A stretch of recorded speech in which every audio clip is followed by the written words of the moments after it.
ఇంకో విషయం మీకు షేర్ చేయాలని వచ్చాను మీ ముందుకి.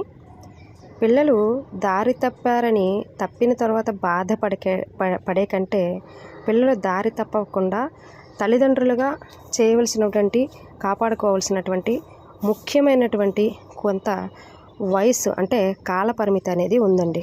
దానిని సక్రమంగా పాటించినట్లయితే తల్లిదండ్రులు పిల్లలు ఎప్పటికీ కూడా దారి తప్పిపోరు.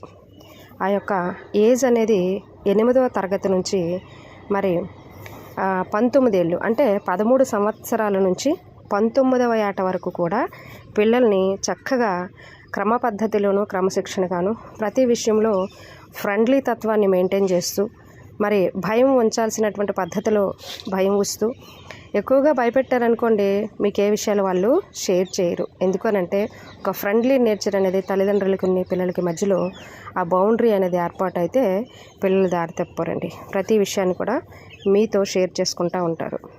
జస్ట్ లైక్ ఏ ఫ్రెండ్స్. ఈరోజు మనతో పంచుకోలేనటువంటి కొన్ని పద్ధతులు, కొన్ని పరిస్థితులు, కొన్ని ఇటువంటి క్రియలు పిల్లలు ఫ్రెండ్స్తో పంచుకుంటున్నారంటే కారణం ఏంటి? ఫ్రెండ్స్ ముందా, తల్లిదండ్రుల ముందా? అంటే అలాంటి నేచరు మన మధ్యలో మనము క్రియేట్ చేయించలేదు. వాళ్ళకి అలాంటి బౌండరీ ఏర్పాటు చేయలేదు కాబట్టే వాళ్ళు ఫ్రెండ్స్ దగ్గరికి వెళ్తున్నారు. ఎప్పుడైనా సరే మన టచ్తో వాళ్ళని, మన యొక్క స్పర్శతో వాళ్ళని కట్టేస్తే, మన స్పర్శని వాళ్ళకి బాగా అలవాటు చేసినట్లయితే ఇంకొక స్పర్శకి మరి వారు వెళ్ళరు. కాబట్టి ఈ విషయాన్ని ఎక్కువగా పిల్లల పట్ల మరి పిల్లలు కలిగినటువంటి తల్లిదండ్రులు కానీ, పిల్లల పట్ల ఆసక్తి ఉన్నటువంటి వారు కానీ ఎక్కువగా ప్రయత్నం చేయాలి, పాటించాలి.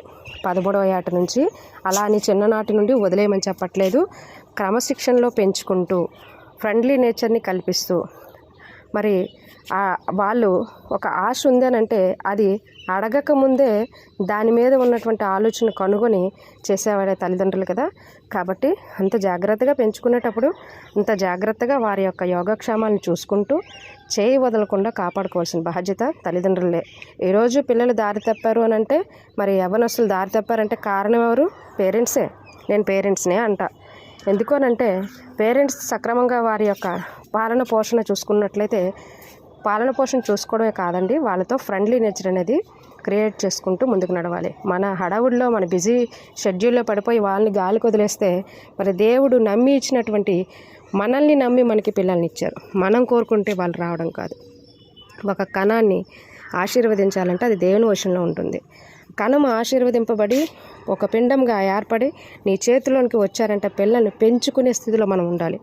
ఉన్నాము అని నమ్మి దేవుడు ఇచ్చినప్పుడు వాళ్ళని పెంచుకునే పద్ధతిలో ఫెయిల్ అవ్వకూడదు అని అంటే తల్లి చేయవలసినటువంటి బాధ్యత, తండ్రి చేయవలసినటువంటి బాధ్యతతో పాటు వాళ్ళతో నడుచుకోవాల్సిన నడవడిక అనేది చాలా ఇంపార్టెంట్. ఈ యొక్క పరిస్థితులను, ఈ యొక్క ఏజ్ లిమిట్స్ని మనసులో పెట్టుకొని మీ పిల్లల బిహేవియర్తో పాటు మీ పిల్లల జీవితాలను మీ చేతుల్లో ఉన్నాయని గమనిస్తూ కాపాడుకుంటూ నడవండి. Thank you.